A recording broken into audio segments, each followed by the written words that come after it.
The excitement was growing every day as we waited for our fourth trip to Mulanje Mountain. It was a special trip, not just for family, but for friends too, coming together from Lalonde, Blantyre, Zomba and Mulanje itself. We had been talking about it for weeks, imagining all the fun and adventure that awaited us. From Lalonde, we started packing early, making sure we had everything we needed.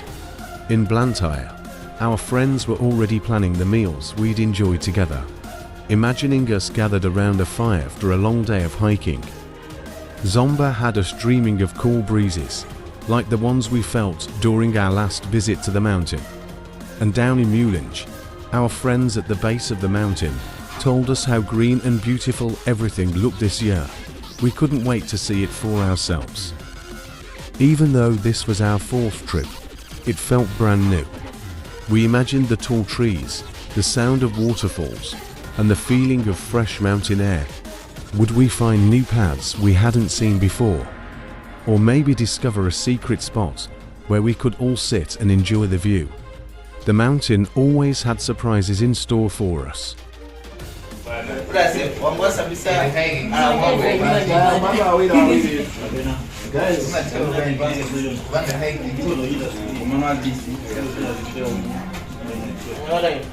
We arrived in Zomba right on time, and after the long journey, we couldn't wait to eat. Once we'd finished a hearty meal and were feeling recharged, we couldn't help but think about the adventure ahead. The big difference this year was that we weren't just hiking one mountain, we were taking on two. In just 4 days, we planned to conquer both Zomba Mountain and Mulanje Mountain. Everyone was excited about the challenge, but there was a bit of nervousness in the air too.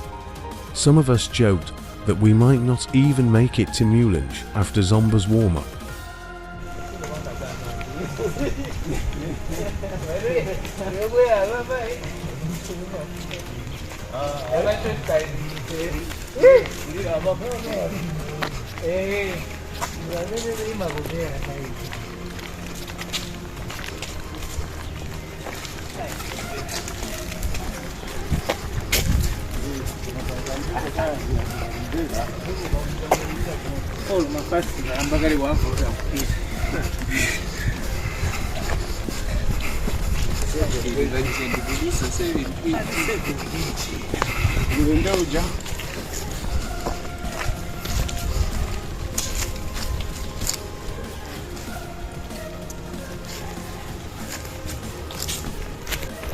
Mmene tayambira kweraphira Zomba ndikutero.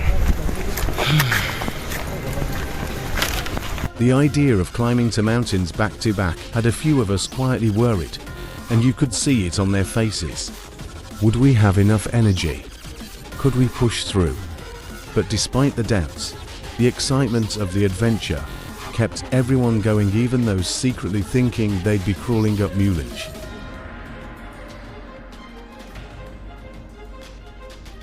In every team, there's always that one group that rushes into decisions without waiting for the plan. This time, it was Gift and the ladies. They arrived first, full of energy, and took off like they knew exactly where they were going. They ended up going so far, they had to turn around and come all the way back to meet the rest of us, who actually had the directions.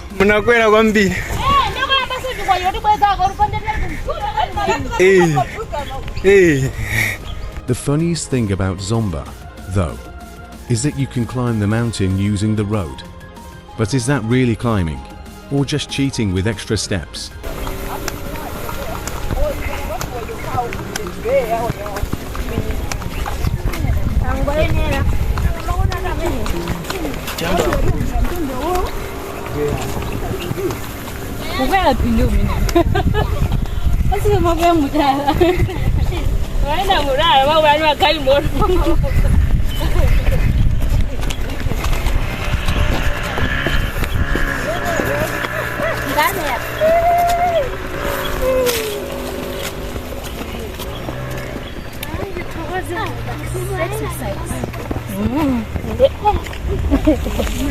Omwe apo akuchitika motere phiri la Zomba konzekera ulendo weniweni mawa ku phiri la Mulanje zili motere zetimu.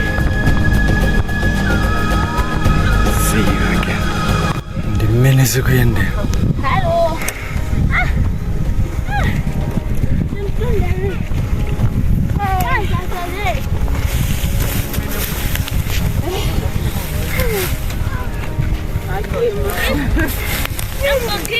Yes.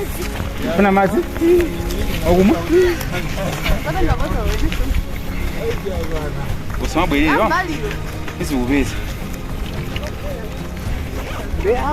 Osafoka endless ndo mwapo jabe. Introduction.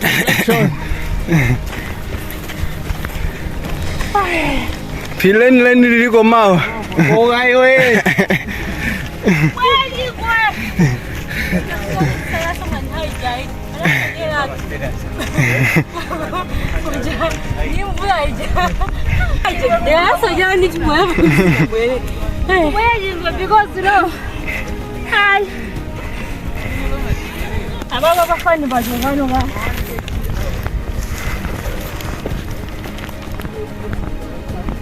You could see it right away. Some of us looked like we had been hiking 4 hours, and we had barely started.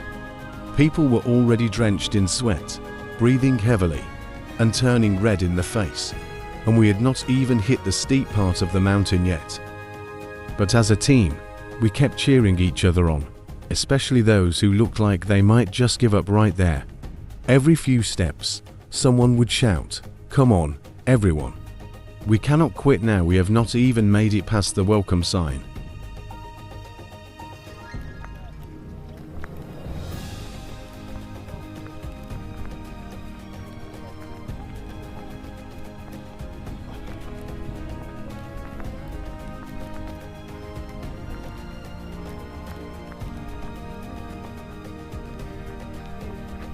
It was a classic 1, 2, 1, 2 rhythm going up, one step at a time, and you could almost hear everyone's inner thoughts out loud.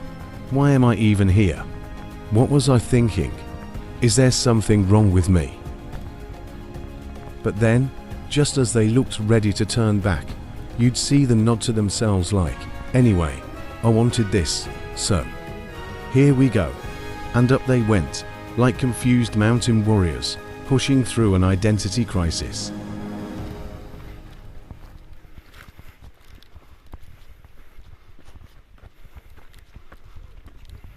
Our cameraman, Chifundo, was breathing like he was about to give up any second. You could hear him gasping from a mile away, and it sounded like he was filming a horror movie instead of an adventure. But here's the funny part: this guy is as strong as an ox. Every time he started to slow down, you would see the rest of us looking at him, thinking, if he can keep going, what is our excuse? His struggle was like motivational speaker meets action hero. We all just kept moving, wondering if we were actually filming a documentary or if we were part of a fitness challenge.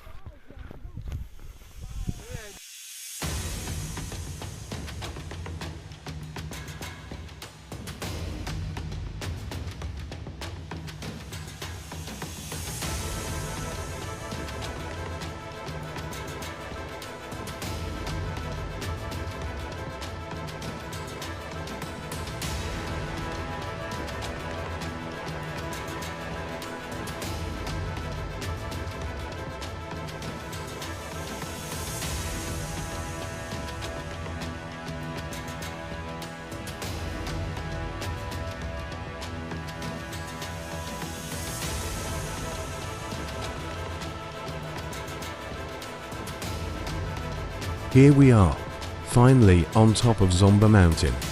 The view was absolutely breathtaking, with rolling hills and lush greenery stretching out as far as the eye could see. As we caught our breath and soaked in the scenery, we gathered to plan our next move. This was our one and only stop on this trip, and time was not on our side. We couldn't waste a minute. We excitedly discussed the must-see spots, like the famous viewpoint and the hidden waterfall we had heard so much about. It felt like an adventure waiting to unfold, and we knew we had to make every moment count before heading to our ultimate destination, Mulanje Mountain.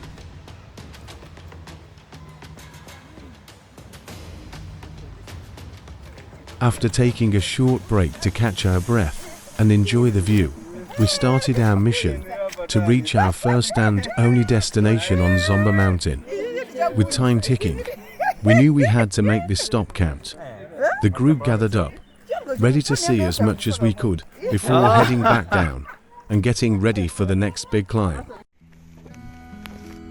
At the top of Zomba Mountain, we came across a local cellar with a display of smooth stones from the mountain's rivers. Each stone looked special, and a few of us who were curious gathered around as the seller explained where the stones came from, the patterns on them, and how they were said to bring good luck.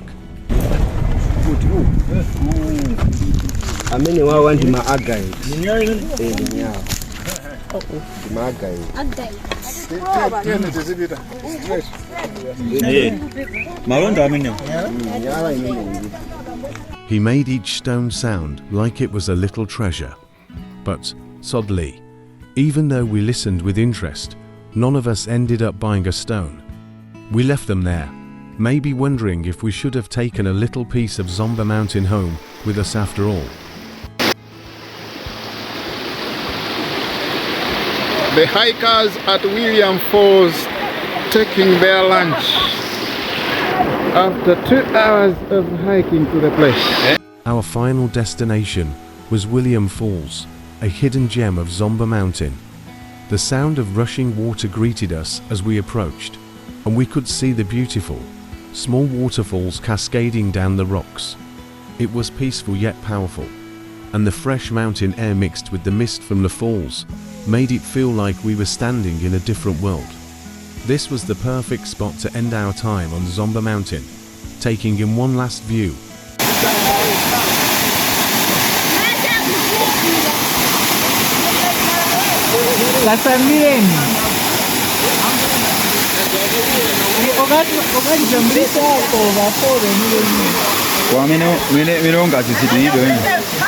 Some of your relatives love to treat you like their personal adventure experiment. So when we got to the waterfall, they had all kinds of helpful advice about getting into that freezing water.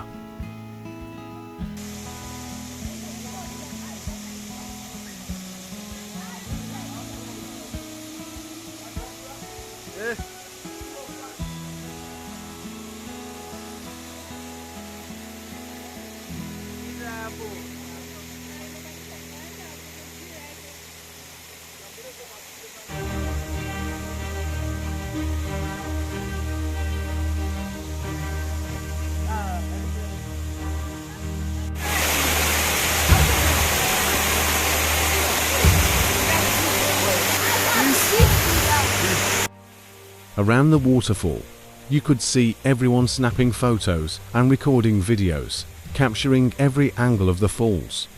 Phones were out, cameras clicking, with people posing, laughing, and trying to get the perfect shot.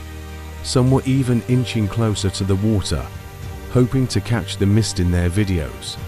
It was like we had turned into a group of photographers, all trying to hold on to the memory of this beautiful spot on Zomba Mountain.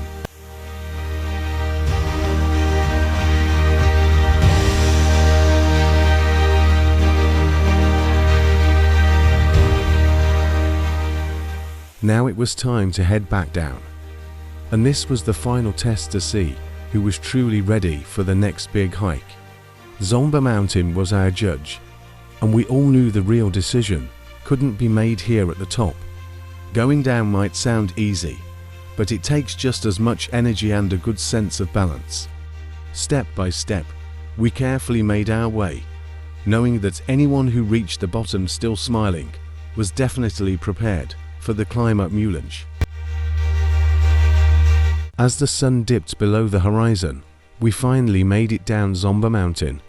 Out of our group of 15, only 6 were still game for the next hike. The rest of us looked a bit like survivors, worn out and questioning our life choices. Those 6, though they were all smiles, ready and excited for the next climb. The rest of us just cheered them on, from a safe, flat piece of ground. But as we arrived at Mulanje, we were met with pouring rain, a bad sign for tomorrow's hike. Spirits dipped a bit as we watched the rain come down, knowing that a wet trail would make things tougher.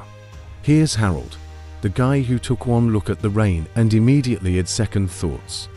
He sighed, shook his head, and said, "You know what? I think I'll sit this one out." Just like that, he betrayed the group's hopes, pulling a classic Judas move.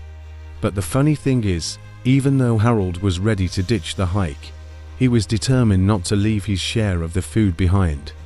He was like, "I may not be hiking, but nobody is taking my snacks." While the rest of us packed our gear for the trail, Harold was busy packing his emergency rations, making sure he had enough chips and sandwiches to survive the great indoor adventure.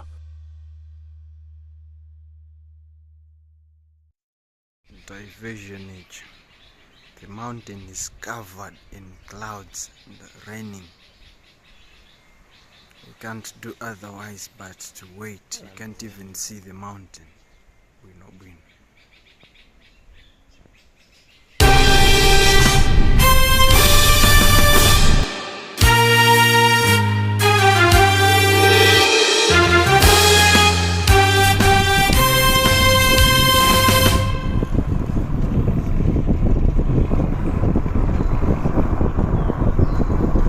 On our way to Mulanje Mountain, out of the original 6 who were ready for the hike, only 5 of us remained committed. That's when we decided to call this trip the 5. This time, we were taking on a new challenge by climbing Mulanje Mountain using different paths than we had in previous years. We heard the new routes would be tougher, and the excitement mixed with a bit of nervousness as we learned we would even be using ladders to scale some areas. It felt like we were stepping into an obstacle course rather than just a hike.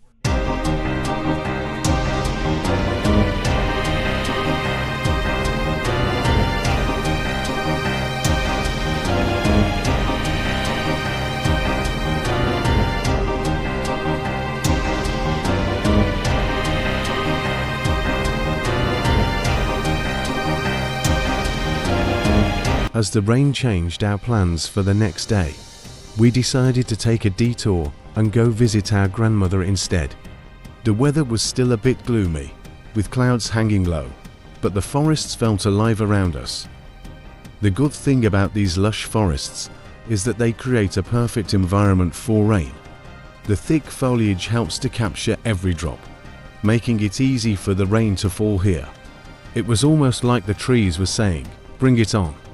As we go, we embrace the misty atmosphere, knowing that the vibrant greenery was just as much a part of the experience as the climb itself.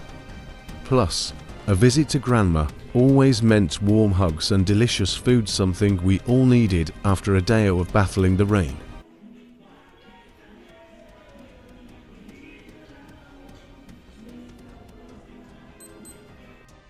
After visiting Grandma, and with the hiking day cancelled due to the continuous rain, we decided to get some rest and plan to go for the hike in the morning instead.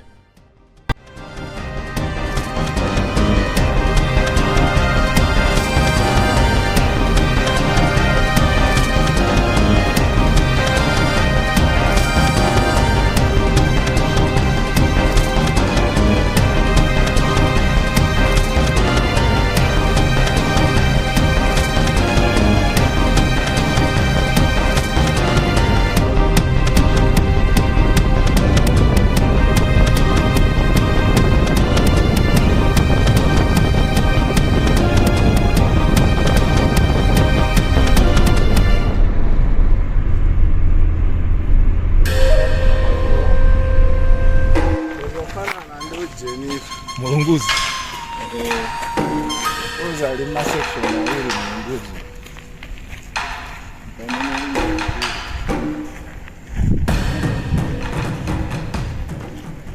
Wayambika ulendo kakwera phiri.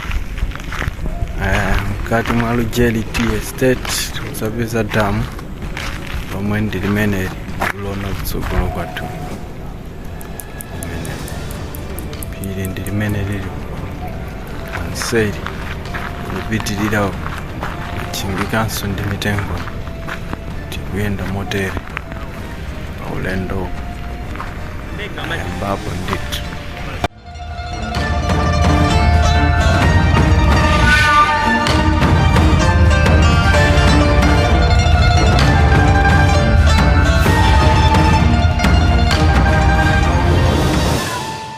The tea fields were bright green and shining from the rain, and the pretty dam sparkled in the sunlight. The clouds were still over the mountain, making everything look magical. It was the perfect view for our hike, with nature looking amazing after the rain. We felt excited as we got ready to go out and explore the beautiful land around us.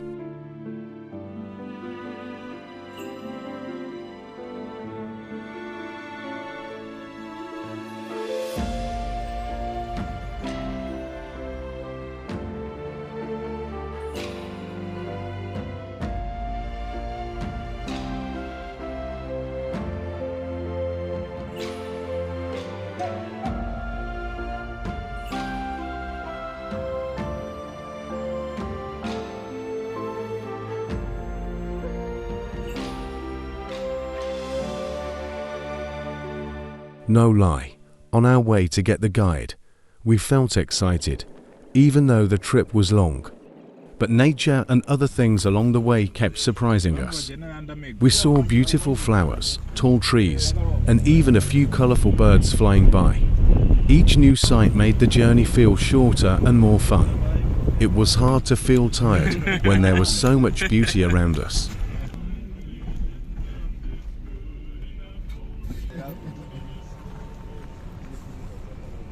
Here, we reached the Ruo Indiza power station, where all the power in Mulanje is generated. It was fascinating to learn that they took water from many rivers on the mountain and funneled it through one big pipe. The sight of the power station and the sound of rushing water made it clear how important this place was for the community. We were amazed at how nature's resources were being used to create energy for everyone in the area.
Here we are now at our guide's house, ready and set.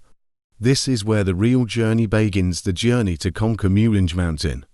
Excitement was mixed with a little nervousness, because we knew it wasn't going to be easy.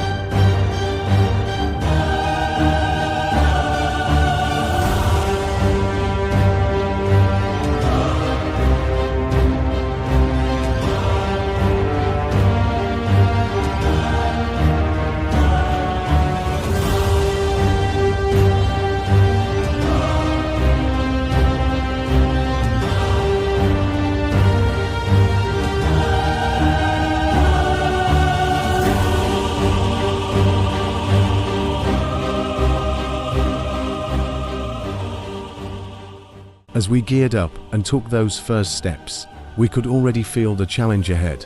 Like our legs were saying, "Are you sure about this?" But the spirit was strong. And with our guide leading the way, the adventure of facing Mulanje trails had officially begun.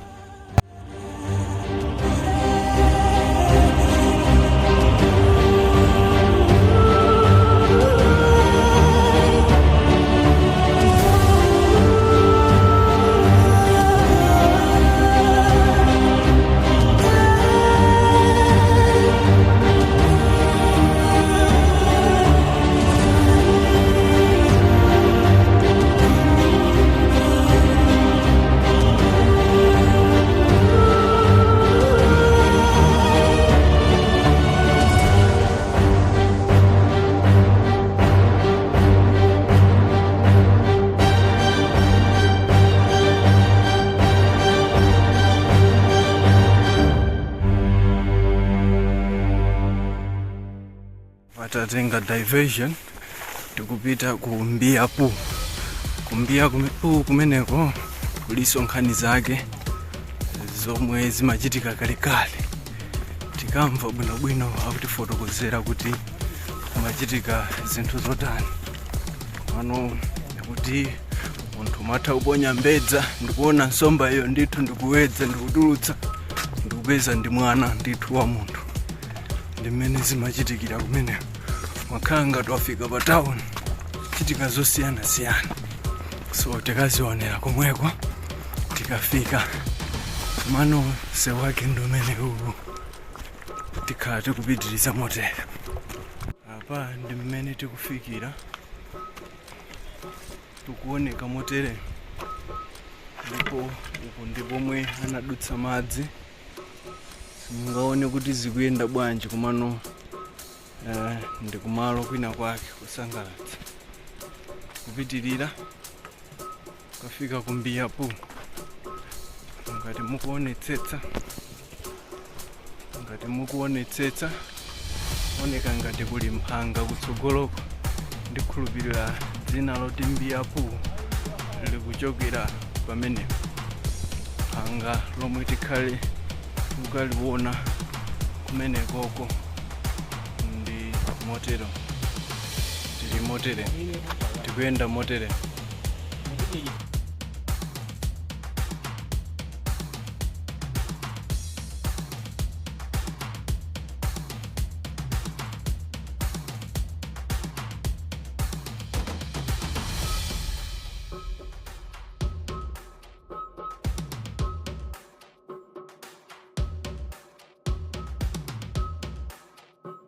Mene tafikira ku Mbiyapu, madzi ake akupita kuoneka bwino kutere mtsinje wako tikhala tikuonetserani. Just like Chifundo said, here we are at Mbiyapu, right by the Ruhr River. This spot has a beauty that pulls you in, but we couldn't ignore the scary stories we'd heard about it. Locals say it's a mysterious place, where strange things happen if you're not careful. It was thrilling and a bit spooky standing there, imagining all the tales that have been told.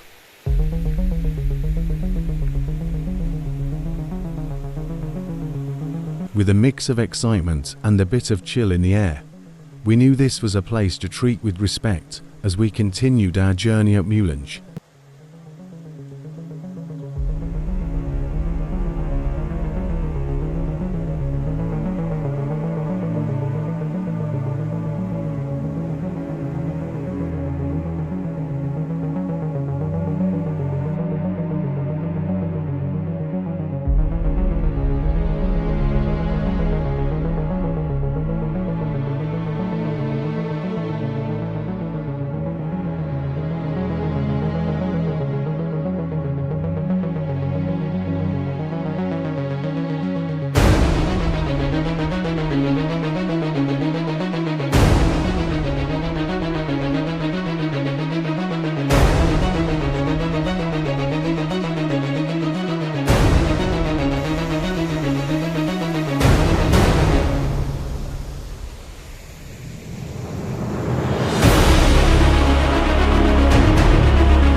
Here, our guide wanted to share some stories about this place and the pool called Mabia.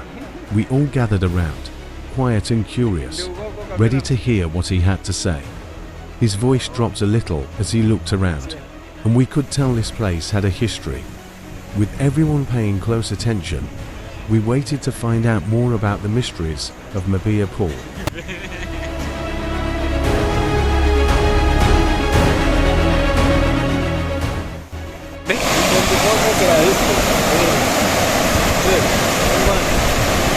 Malo anoa amatebwa mbia kuti malo anoa amatebwa mbia kuu nomweza kazi kuchitika malo ano mbuyo omwe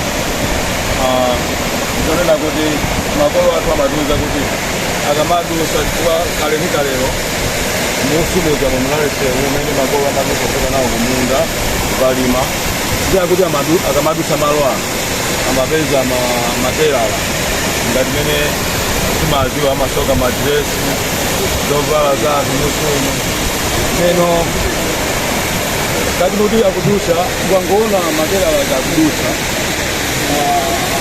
makolo aja kati kuti akudusa materala aja amaoneka kuti makolo akangouza materala aja angouza anzawo amene akuyenda nawo kuti taonani ili kumwala kuja amapezeka nthawi yomweyo materala aja asowa amira pamadzi aja kuchokera pamenepo kupata kupezeka mphutsi nanazi zili malo ngati amene wawa ukangopeza zinthu ngati zimene ndichazo kungowamba kudya usamuuza mzako kunena kuti amwene taonani mphutsi kapena taona mnanazi ali kungowamba kudya ukayamba kudya ndiye kuti utakumaliza chakudya changu kujoyina mutakumaliza limodzi koma mukangofunsa napo kuti wazipeza motani zinthu yasozi masowa m'madzi osapezekazo ngati wabwera kunoko mzimapulani ufuna kuwenza nsomba msinjo ukamayeza nsomba msinjo mumo m'mazimu umaona nsomba koma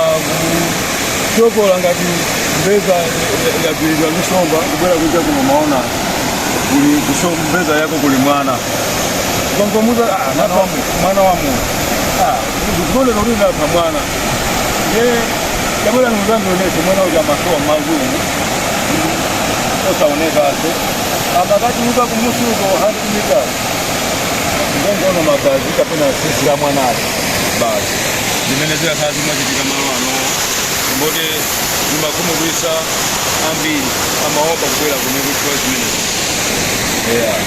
ukanifunsa mwanjira ina zimene ndikuziwene zinamandiuza matoni sogoza.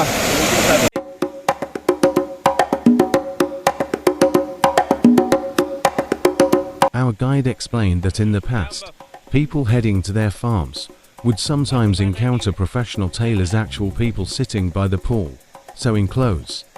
But when someone tried to speak to them, the tailors would suddenly vanish into the water. Some people also reported finding bananas by the pool, but if they told anyone about it, they too would disappear. And if someone caught what looked like a fish, they pull it out only to see it had turned into a small baby with blood in the water. We all felt a chill, staring at the pool with a mix of awe and a little fear as the stories hung in the air.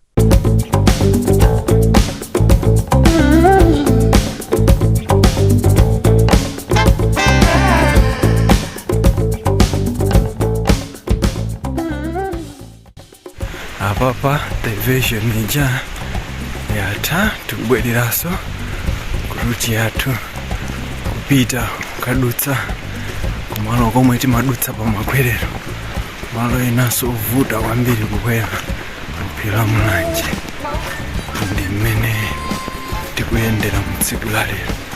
Mwana ulendo timayenera kunyamuka dzulo tinalephera chifukwa choti kunali mvula yokhayokha. Lero tanyamuka kwawala ngakhale kuli mitambo koma tikuyenda ndithu. Apa ndi pamene tikuyamba kukwera phiri lija timaliza minda.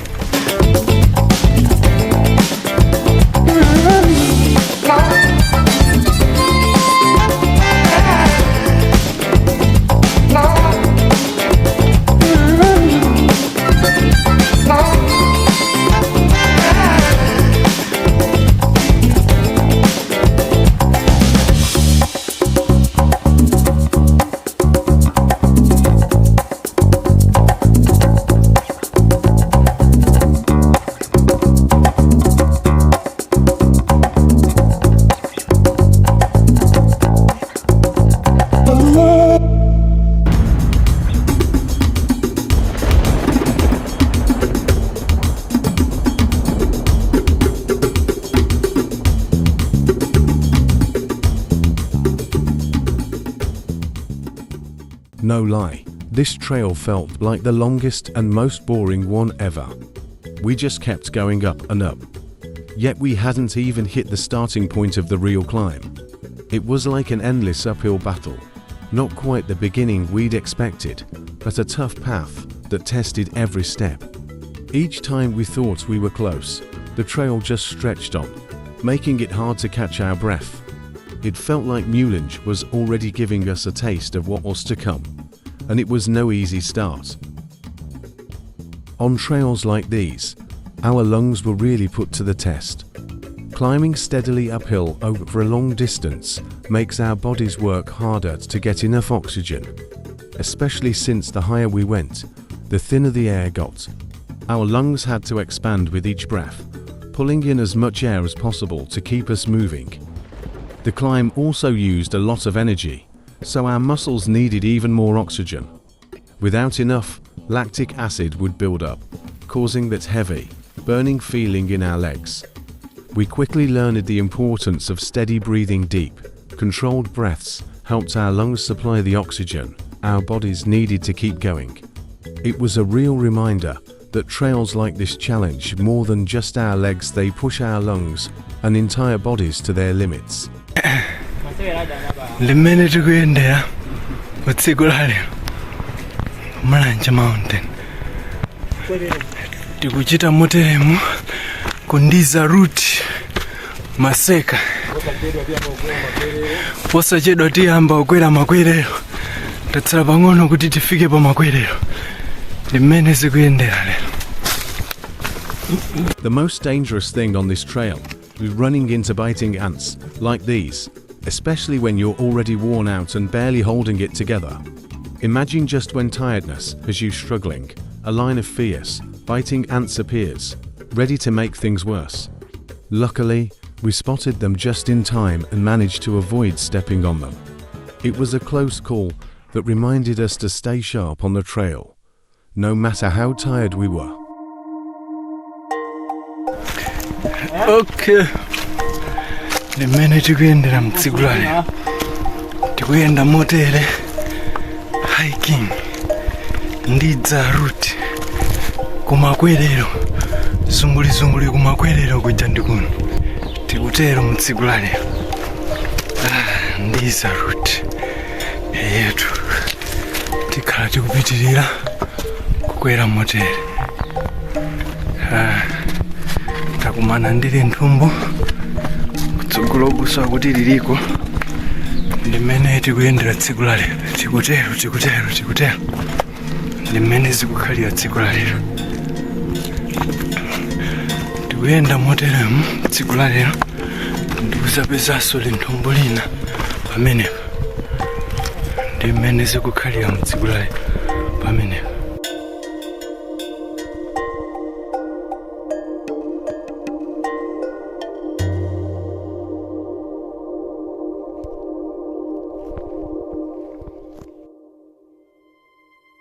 Fika kumalo kuja komwe timati pa makwerero.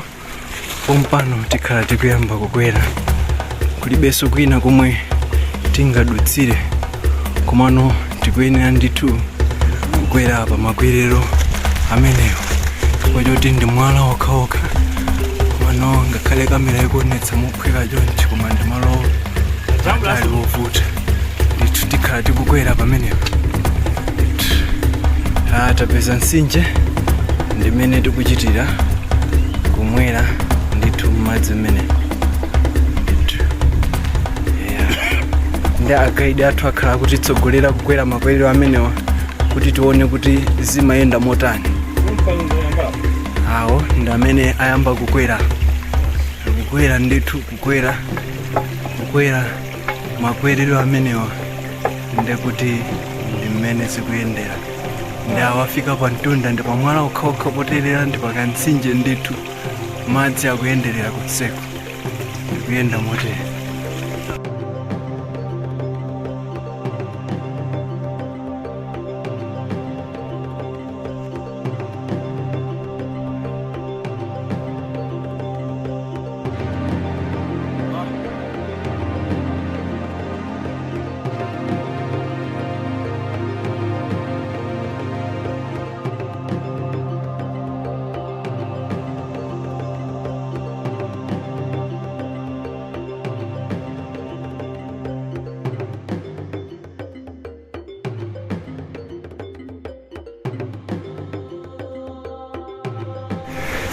tikatere kuntundako tikuona makwerero achiwiri momwe akufotokozera guide athu.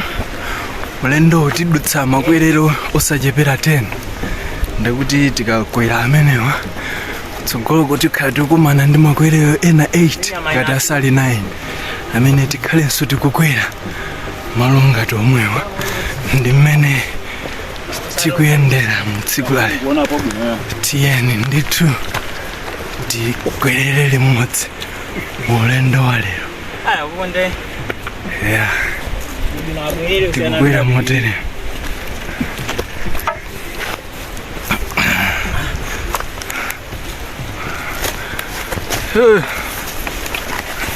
Oh! Sikumaza so.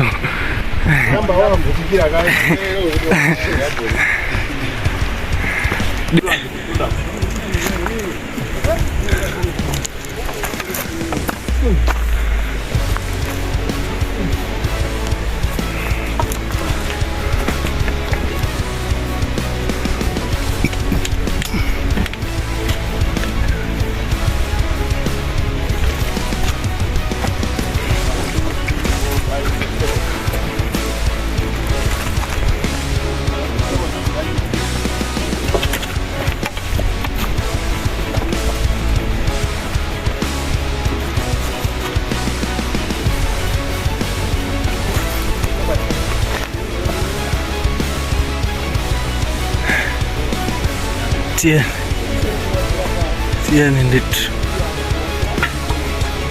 ndi mmene tikukwerera mu tsiku la lero. Kwera makwerero achiwiri tatsala ndi makwerero angapo amenenso tikhale tikuwakwera kuntunda. Ndi mmene zikukhalira mu tsiku la lero.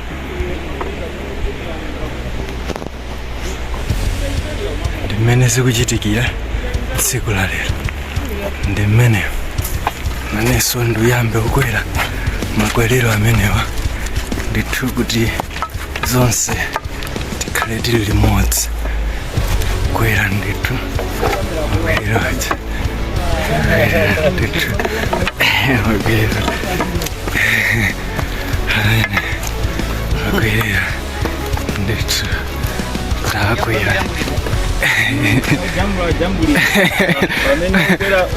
Okwera choncho akudandaula otsika ndi katundu angothamanga.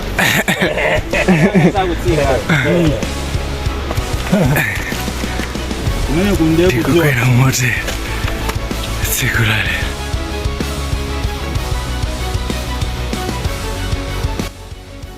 Wow, wow, just wow. Look at these people going down the mountain with heavy loads of wood on their shoulders. It's amazing to see the strength and balance they have, moving so steadily with such weight.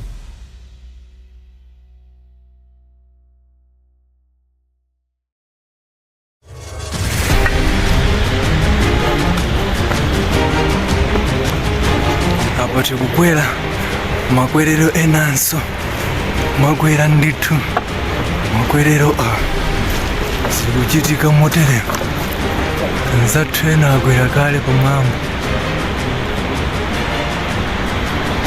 Tikukwera motere ndithu makwerero.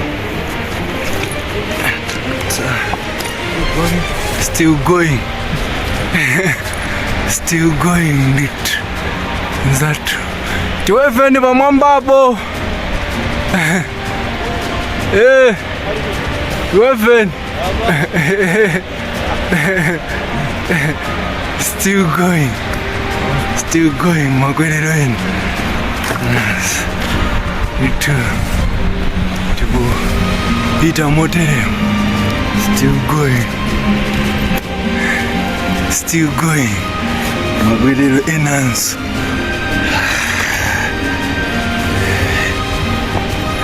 Malovuta kutsika.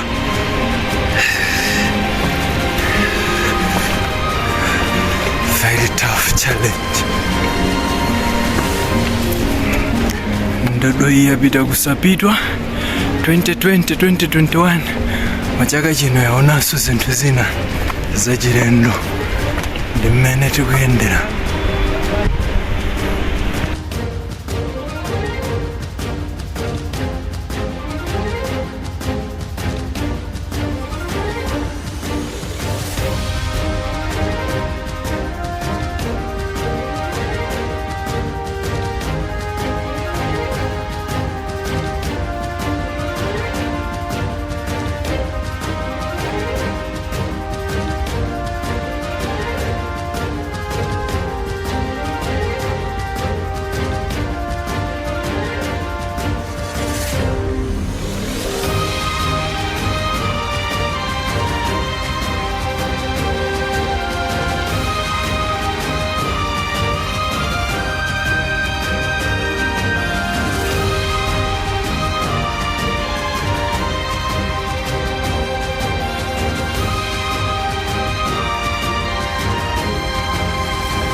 tikukwera motere.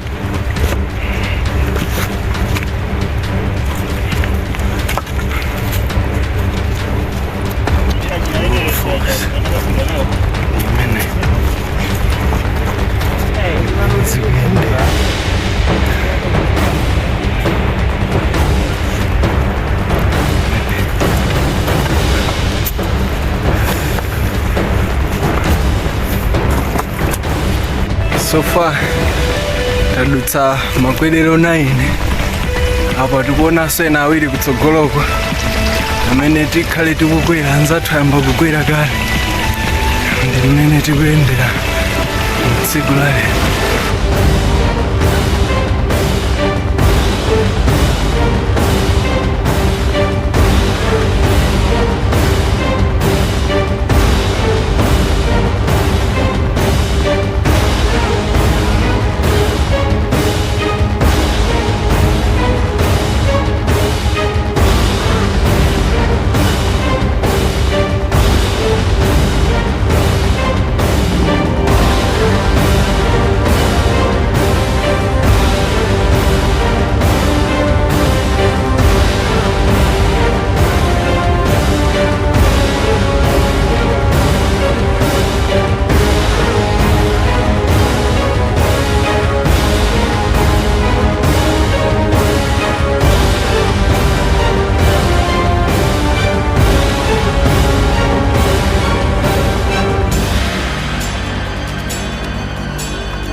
Oliver ndi amene yakugwa pamenepa. Ndithu mtsinje wa Ruwo ukugwa pamenepa. Mbali ina ndi komanso mbali ina ya Ruwo akuti ikugwa mbali ina. Tikupitirizabe pa ulendo wathu okwera amene tikuyendera. Ndithu zathunso ndi amene tikukwera motere tsiku la lero.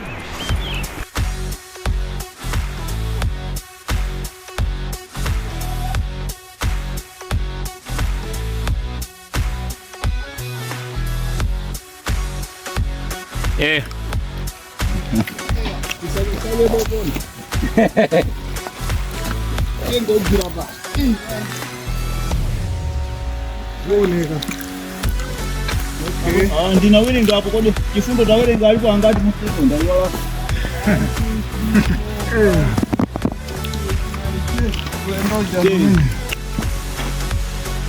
Right here, we had already climbed 10 ladders and there was still more to go. Each ladder seemed steeper than the last, and just when we thought we'd reached the top, another one appeared, waiting for us to climb. It felt like an endless staircase into the sky, testing our strength and determination with each step up.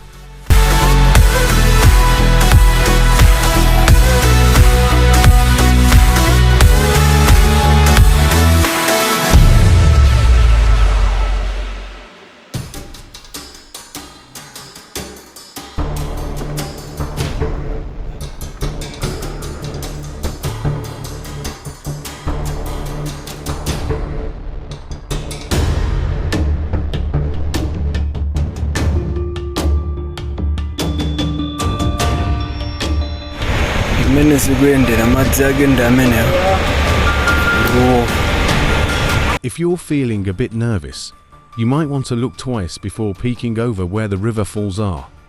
The drop is no joke, and the rushing water below makes it even more intense. One quick glance is enough to give you a thrill, But for those with a fear of heights, maybe don't linger too long. It's a view that'll get your heart.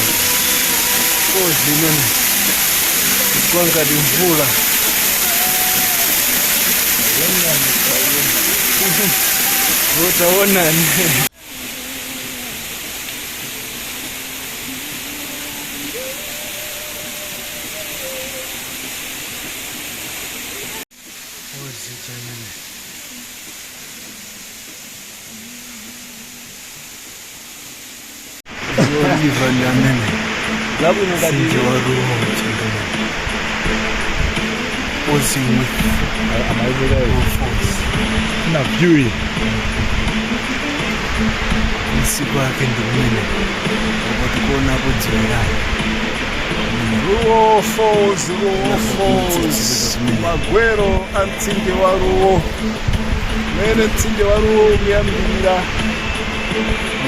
Now we're on ladder 12.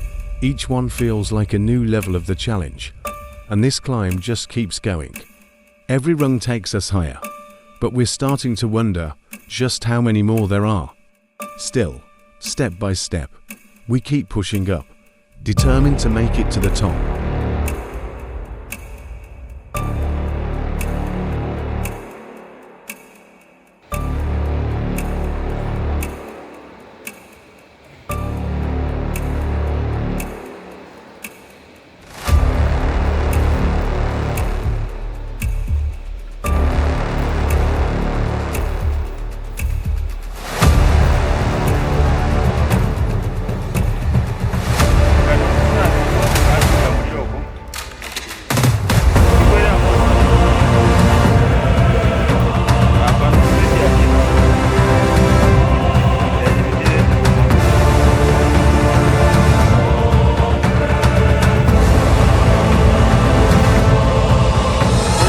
Finally, we've reached the top. This was our last ladder.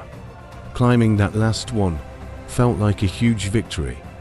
We took a moment to catch our breath and look around, soaking in the view from above. After all those ladders, every step and every effort was worth it. We made it. We took a well-deserved break here at the top of the mountain, enjoying the view and catching our breath. But as great as it felt to reach this point, it was only the beginning. We still had more climbing ahead to reach the first hut where we'd finally get to sleep. So, after resting up, we gathered our energy and set off again, ready to push through the final stretch.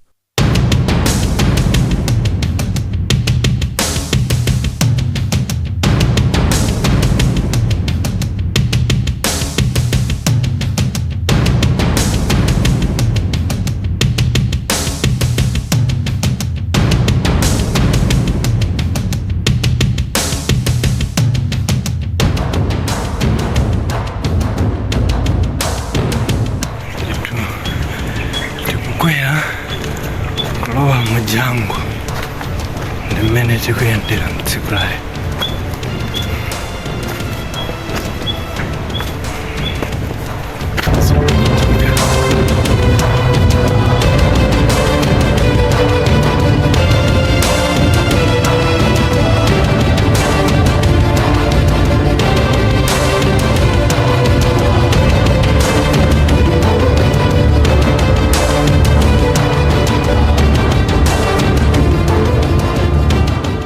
On our way to the hut, we passed through a thick jungle that was both scary and fun.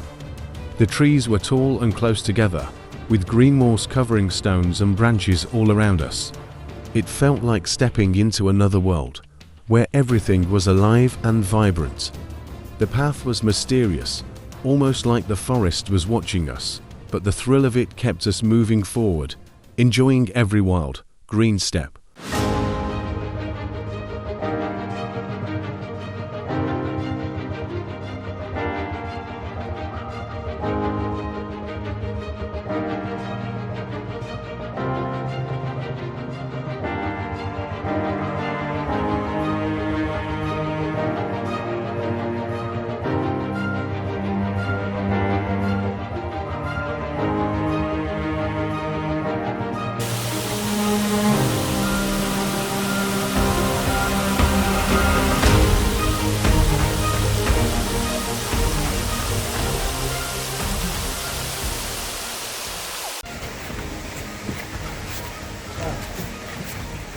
kufika pamazeka hati sopano.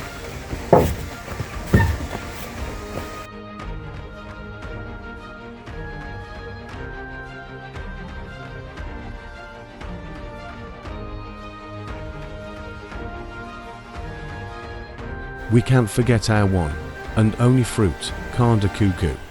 It's so beautiful and unique, bringing a burst of color and flavor to our trip. Just seeing it made us feel at home on this mountain, reminding us of simple pleasures even on this tough climb.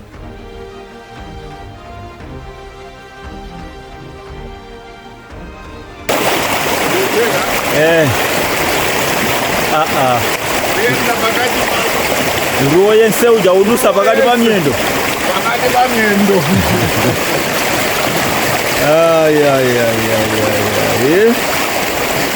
Ruoye nseuja wankuluja udusa pakati pa myendo. Mango mulumpa.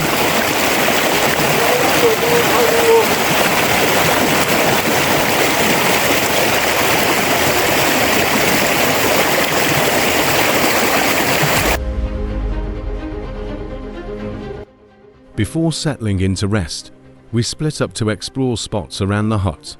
From up here, we could see rivers that seemed so massive down below, now looking like tiny silver threads winding through the valley. It was amazing how different everything appeared from this height, giving us a whole new perspective on the landscape we just hiked through.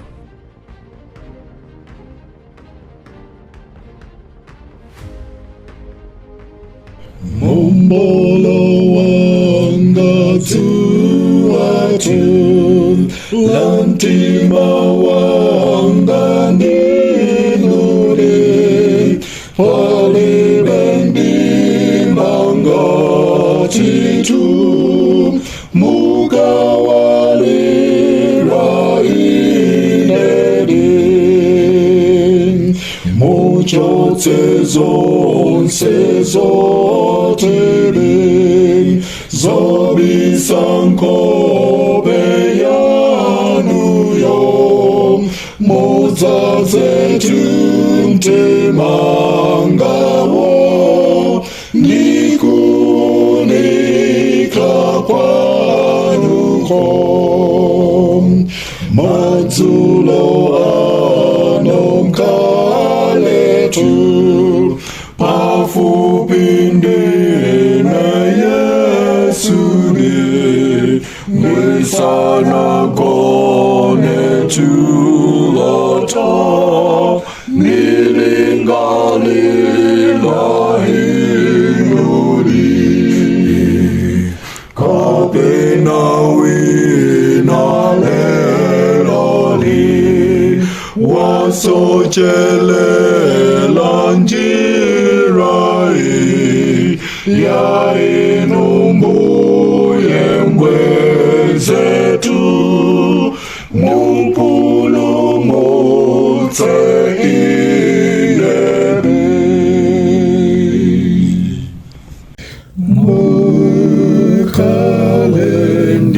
mukalendine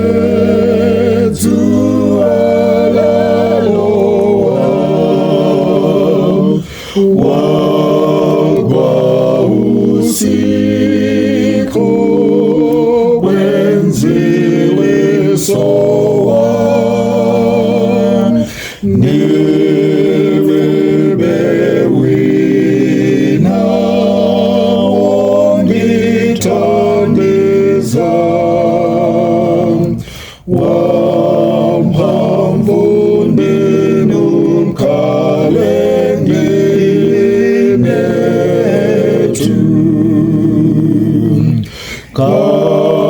kamoyo kanga katalengoli zidzachokanso zintu zanziko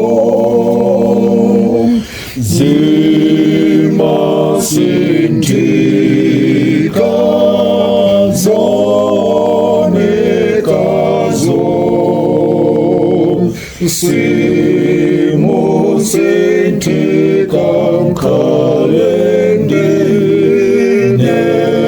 netu komakale nakalitsa pano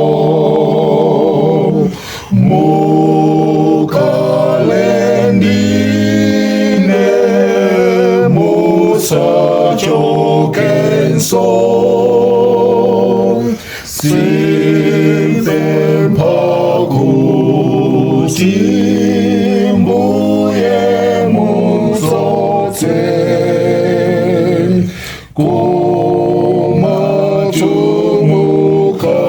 kumachumukalitse ndinetu.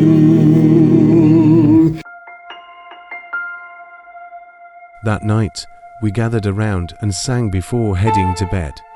The cold was biting, but we wanted to thank God for bringing us this far, and the songs lifted our spirits. The fire crackled warmly, giving us just enough heat to feel cozy and grateful.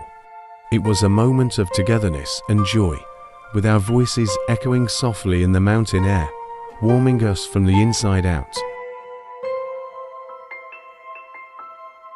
It's morning now, and we're ready to keep moving toward the next huts. This is our final day on the mountain, and while we're excited to continue our adventure, we also know that it's time to start heading down. The sun is shining, and the air is crisp, giving us the energy we need to tackle the day ahead. Each step brings us closer to our goal, and we're determined to make the most of every moment.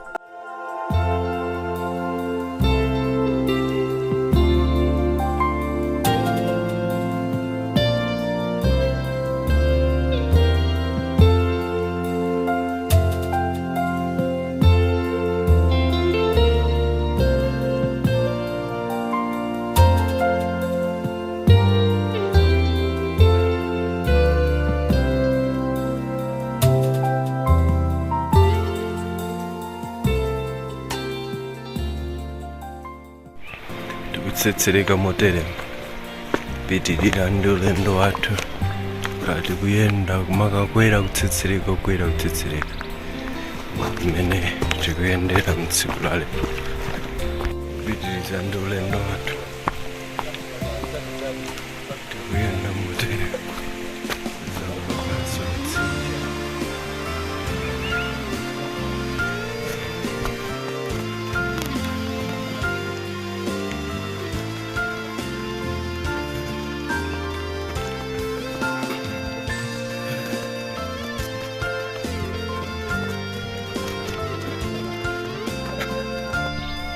zathu ndi amenewo akubwera pamene ko katali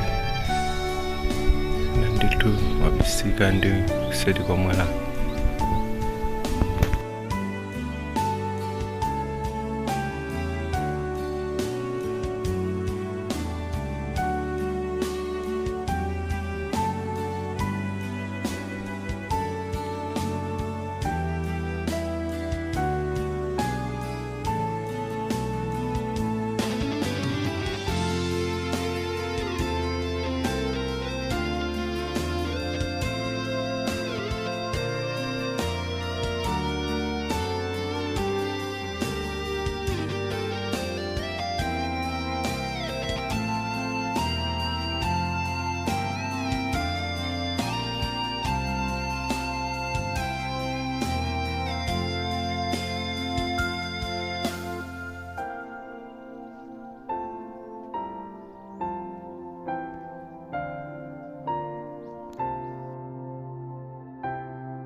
In Zama heart ndimene in view.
Uje.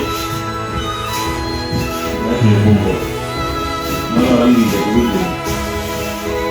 Jadi ini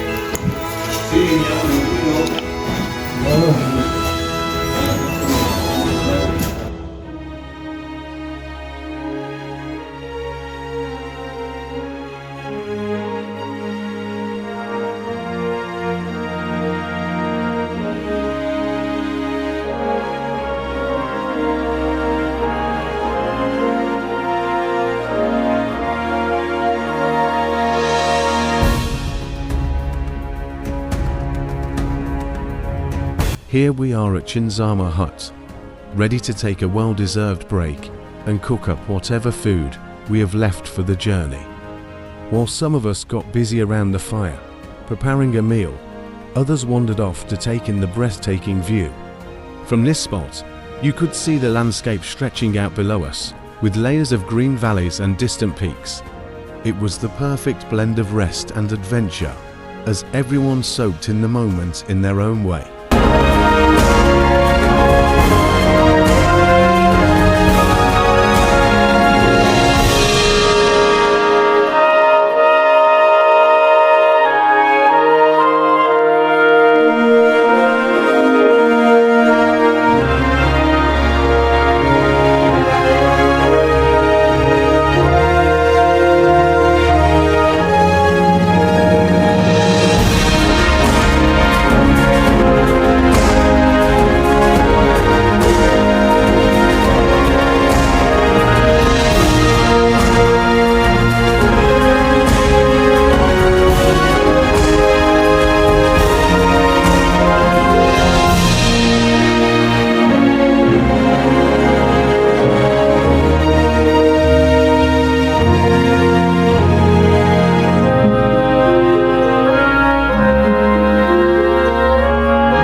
Sigawa Hut.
lunch time now.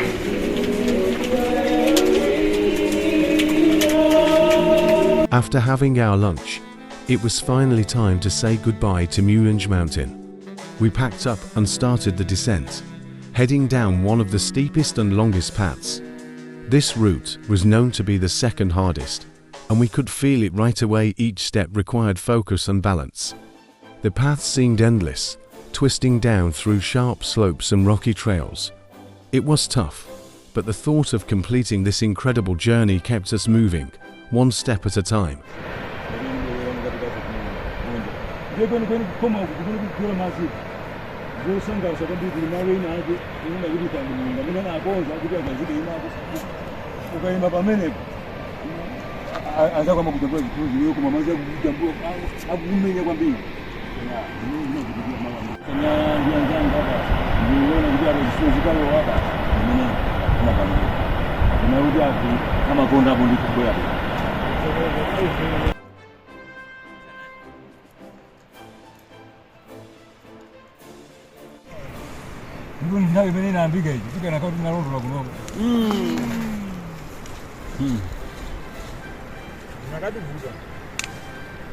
Mukapoma mbuyo kumunene siyopumisisa imendeseka lema zizira zinyenjemera malo akukoma koma sizimene zwa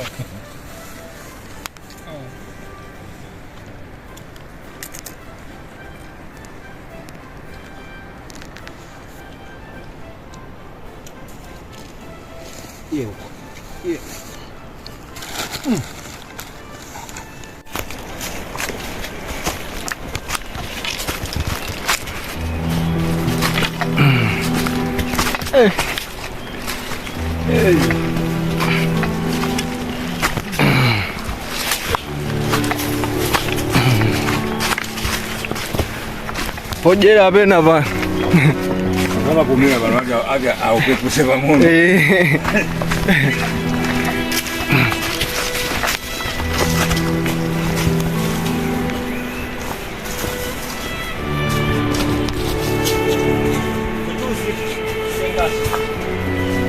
Tujabe kutsetsereka mulendo wathu tukuyenda tu mbali ina kuli chiphiri, mbali yakumanzere kuli chiphedi, kuti munsi kwenikweni kuli mtsinje utangotsetsereka uku ndikuti ukapezeka ukwera kupompo kumtsinje, koma tikutsetsereka ndithu ililija apa mene tikutereko tatha more than 3 hours chiyambire nikutsetsereka, komano lero lino kuyambira mama watakhala tikuyenda kwa 9 hours tikutsika phiri limwe. Tinanyamuka mmamawa 20 to 6 panopa ndi 6 minutes to 5 tikutsetserekabe tikuyenda ndi ulendo wathu kutsika phiri la Mulanje. Ndi mmene akuonongera mtengo odula ocheka matabwa, sizimene akutere komano ocheka matabwa ndi mmene akuonongera mtengo. Tinali mkati mwa nkhalango sikuoneka mbali yawo ndi limenelo pamwamba uko anthu akuononga nkhalango ya phiri la Mulanje ndi amenewa aduladula mitengo. Chinkhalango chomwe timayenda chimdima chija akuno kulibe, ndi anthu ngati awo anyamula matabwa amapita nawo, ndi anthu amene akuononga mtengo phirimo paye akomano malo amene anditula nkhalango chachikulu amuseku kuaduladula mitengo ili. Timene tikuyendera ulendo wathu tachokera kutali mtundu phiri tadutsa tadutsa mbali mwa phiri nkhalango yokhayokha koma pano tapeza ndikoyera dzuwa sitimaliona chifukwa cha anthu amene akudula mitengo kumacheka matapa kuona bwinobwino nkhalangomo anthu ena ake akucheka matapa.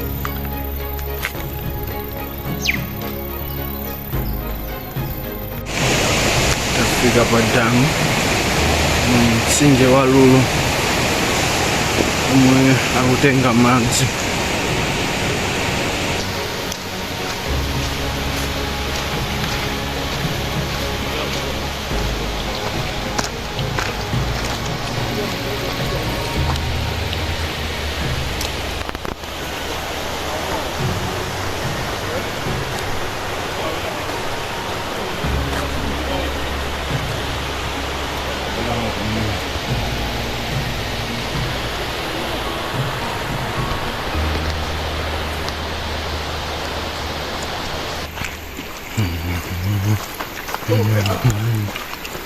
Ruo.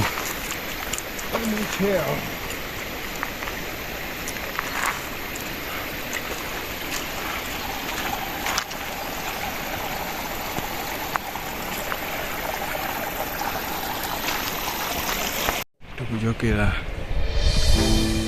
phiri chimenechi omwe mukuoneka osimo ndi mwa anthu amene akucheka matabwa ononga chilengedwe.